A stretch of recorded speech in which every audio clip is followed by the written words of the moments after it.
নমস্কাৰ সকলোকে। আজি 7 তাৰিখ। আজি আছে ৰাইজৰ দলৰ ৰেলী। বৰ্তমান বিজেপি ৰেলী হৈ আছে। আমি ৰাইজৰ দলৰ ৰেলীলৈ ওলাইছোঁ। সকলোৱে যাতে ভোটটো ভালকৈ দিয়ে। শিৱসাগৰত উঠিছে কুশলদৰী বিজেপি আৰু ৰাইজৰ দলৰ অখিল গগৈ। সকলোৱে যাতে ভালকৈ ভোটটো দিয়ে। 9 তাৰিখে ভোট, কাইলৈ দিনটো থাকি পৰহিলৈ নিৰ্বাচন। সকলোৱে যাতে নিৰ্বাচনত এজন ভাল প্ৰাৰ্থী উঠাবলৈ চেষ্টা কৰে, তাৰে কামনা কৰিলোঁ। যাওঁ বলক ৰেলীলৈ। মানুহ আহি আছে, সকলো গোট খাই আছে। লাহে লাহে এজন দুজনকৈ আমি ওলাইছোঁ। কাক ভোট দিব?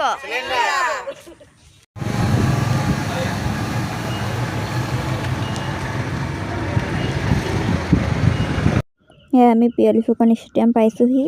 খোজকাঢ়ি আহি আছোঁ গলিটো। বেটেৰী সোমাব পৰা ৰাস্তাই নাইকিয়া হ'ল।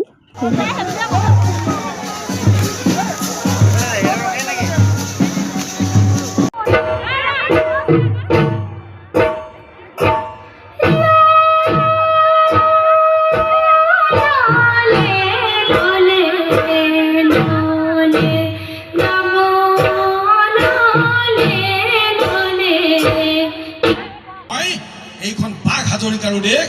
এইখন কেৱল শংকৰ মাধৱৰ দেশ নহয়, এইখন শংকৰ মাধৱ আৰু আজান ফকীৰৰো দেশ। হয়নে নহয়? হয়নে নহয়? হয়। গতিকে আমি যিদৰে আমাৰ পুলিন পুথাসকলে আমাক মিলাই থৈ গৈছিলে, সকলো জাতি জনগোষ্ঠী ভাষা কৃষ্টি ধৰ্মৰ মানুহৰ আৱেগ অনুভূতিক সন্মান দি সকলোকে বুকুৰ মাজত আঁকোৱালি লৈ এই দেশখন গঢ়ি আমাক শিক্ষা দিছিলে। আমি সেই পথেৰে অগ্ৰসৰ হ'ম।